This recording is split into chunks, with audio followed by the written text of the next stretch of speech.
जय श्री कृष्ण, राधे राधे। तो बंधुओं, आज हम इस वीडियो में श्रीमद् भगवद गीता का 16वां अध्याय श्रवण करेंगे।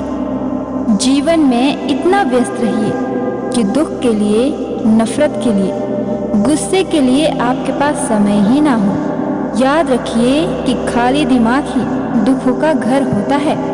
हर दिन आपके आसपास ये 5 सीख घूमती रहती है। पहली सीख हमें मिलती है घड़ी से, जो सिखाती है कि कभी भी टाइम वेस्ट मत करो। दूसरी सीख हमें मिलती है गुलाब से, जो सिखाता है कि कांटों में रहकर भी खुश रहना सीखो, दुख में रहकर भी मुस्कुराना सीखो। तीसरी सीख जो हमें मिलती है दीपक से, जो सिखाता है कि चाहे खुद जल जाओ लेकिन दूसरों को रोशनी देना मत भूलो। चौथी सीख हमें मिलती है चींटी से, जो हमें सिखाती है चलते रहिए, आप एक ना एक दिन मंजिल तक जरूर पहुंचेंगे। और 5वीं बड़ी सीख हमें मिलती है अपने गली के कुत्ते से, जो हमने पाला हुआ है उस कुत्ते से। वो हमें सिखाता है कि लाइफ में बनना है तो लॉयल बनिए, वफादार बनिए। तो बंधुओं, श्रीमद् भगवद गीता के 15वें अध्याय में हमने जाना कि किस प्रकार से यह दुनिया एक ब्रह्म जाल है, कैसे हम उसमें उलझकर रह जाते हैं और कैसे इस भ्रम और उलझन से निकलकर हम अपने लक्ष्य को प्राप्त कर सकते हैं। और वहीं श्रीमद् भगवद गीता के 16वें अध्याय में हम जानेंगे कि मनुष्यों का आचरण किस प्रकार होना चाहिए, वे कौन सी विशिष्टताएं हैं जिन्हें अपनाकर एक मनुष्य अपने कार्य क्षेत्र में सफलता प्राप्त कर सकता है या अपने जीवन में शांति प्राप्त कर सकता है।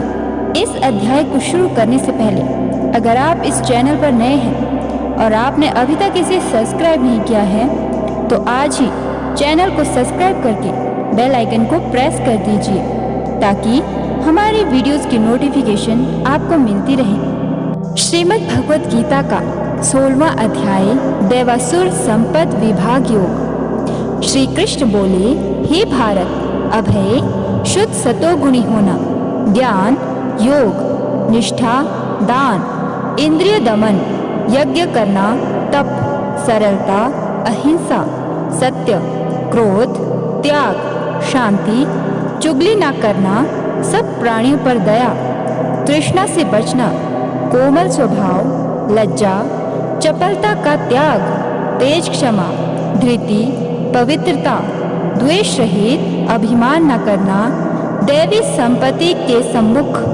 जन्म धरने वालों को यह सब गुण मिलते हैं।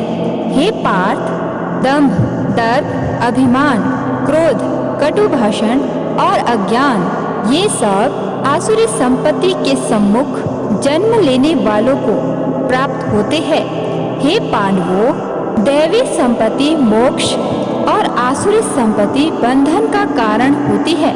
तुम शोक न करो, क्योंकि तुम उत्तम देवी संपत्ति के भोग को जन्मे हो। हे पार्थ, इस लोक में देव और असुर, ये 2 प्रकार के प्राणी उत्पन्न किए गए हैं। देवी का विस्तार पूर्वक वर्णन कर चुके, अब आसुरी को सुनो। धर्म में प्रवृत्ति और अधर्म में निवृत्ति असुर लोग नहीं जानते। उनमें ना सोच, ना आचार और ना सत्य ही है।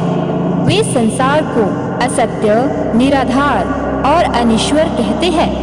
उनके मन में जगत की उत्पत्ति का कारण काम से प्रेरित स्त्री पुरुषों के संभोग के अतिरिक्त कुछ नहीं है।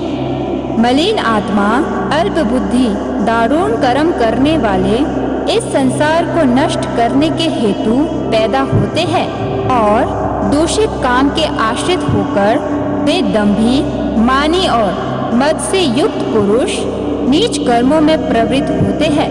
वे मृत्यु पर्यंत चिंता से ग्रसित हैं।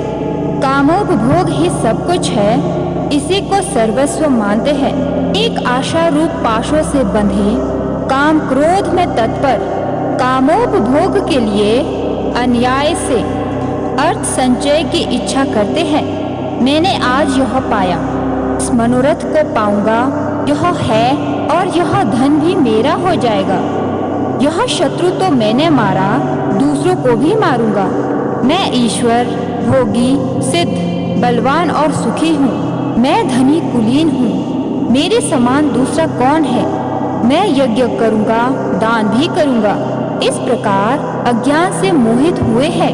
अनेक कल्पनाओं से मोह रूपी बंधन में फंसे हुए विषय भोग में आसक्त लोग रौरव नरक में गिरते हैं। अपनी बड़ाई आप करते हैं, धन के धान्य के मद में चोर रहते हैं। शास्त्रोक्त विधि छोड़कर केवल नाम के लिए यज्ञ करते हैं। ये अहंकार, बल, घमंड, काम और क्रोध से युक्त है। अपनी तथा औरों की देह में स्थित मुझसे द्वेष रखते तथा मेरी निंदा करते हैं। इन द्वेष करने वाले क्रूर और अधम पापियों को मैं संसार की आसुरी योनियों में डालता हूँ। हे कौन्तेय, जन्म जन्म में आसुरी योनि पाकर वह मूर्ख मुझको पाए बिना ही अंत में अधोगति को प्राप्त होते हैं। काम, क्रोध और लोभ, ये तीन नरक के द्वार हैं जो आत्मा का नाश करते हैं। इस कारण तीनों को त्यागना चाहिए। हे कौन्तेय, उन तीन नरक द्वारों से छूटा हुआ मनुष्य अपने कल्याण को सुकृत करता है, तब उत्तम गति को पाता है। तो शास्त्रोक्त विधानों को छोड़ स्वेच्छानुसार कर्म करता है, वह सिद्धि को नहीं पाता, सुख को नहीं पाता और परम गति को नहीं पाता। अतएव कार्य और अकार्य इनको जानने के लिए शास्त्र प्रमाण है। शास्त्रोक्त विधान जानकर उसी के अनुसार कर्म करना चाहिए। तो बंधुओं, ये था श्रीमद् भगवत गीता का 16वां अध्याय। और अब श्रीमद् भगवत गीता के 16वें अध्याय का महात्म्य श्रवण करेंगे। श्री नारायण जी बोले, हे लक्ष्मी, सौरठ देश था जिसके राजा का नाम खड़गबाहु था। वह बड़ा धर्मात्मा था। उसके हाथियों में एक हाथी बड़ा मस्त था, जिसकी धूम मची रहे, महाबाहों को पास न आने देवे। जो महावत उस पर चढ़े उसी को मार डाले। हाथी के पाँव में जंजीर बंधी रहे। उसके खेत से राजा ने और देश के महावत बुलाकर कहा, कोई ऐसा होवे जो इस हाथी को पकड़े, मैं उसको बहुत धन दूंगा। हे लक्ष्मी, उस हाथी को किसी ने नहीं पकड़ा। एक दिन हाथी नगर में चला गया। सामने एक साधु चला आया। लोगों ने उस साधु से कहा, हे संत जी, यह हाथी आपको मार डालेगा। संत ने कहा, तुम देखो श्री नारायण जी की कैसी शक्ति है। हाथी की क्या शक्ति है जो मुझको मारे? मेरे नजदीक नहीं आ सकता। साधु ने नेत्र पसार कर देखा। हाथी ने सूंड के साथ साधु की वंदना की। साधु ने कहा, हे गजेंद्र, मैं तुझे जानता हूँ। पिछले जन्म में तू पापी था। मैं तेरा उद्धार करूँगा, चिंता मत कर। हाथी बारंबार चरण छूता, माथा नवाता था। लोगों ने देखकर राजा को खबर दी। राजा भी वहाँ आया। देखा तो हाथी साधु के आगे खड़ा है। तब साधु ने कहा, अरे गजेंद्र, तू आगे आ। हाथी ने आगे हो चरण वंदना की। उस संत ने, गीता पाठी ने कमंडल से जल लेकर मुख से कहा, गीता के 16वें अध्याय का फल इस हाथी को दिया। इतना कहे जल छिड़कने से हाथी ने देह को छोड़ देव देही पाई। विमान पर बैठ वैकुंठ हो गया। राजा ने संत को दंडवत प्रणाम किया और कहा, संत जी, आपने कौन सा मंत्र कहा जिससे इस अधम दुखदायक को सद्गति प्राप्त हुई? संत ने कहा, मैंने गीता के 16वें अध्याय का फल दिया है। इसका नित्य ही मैं पाठ करता हूँ। तो बंधुओं, ये था श्रीमद् भगवद गीता के 16वें अध्याय का महात्म्य। मिलते हैं 17वें अध्याय में। तब तक के लिए राधे राधे।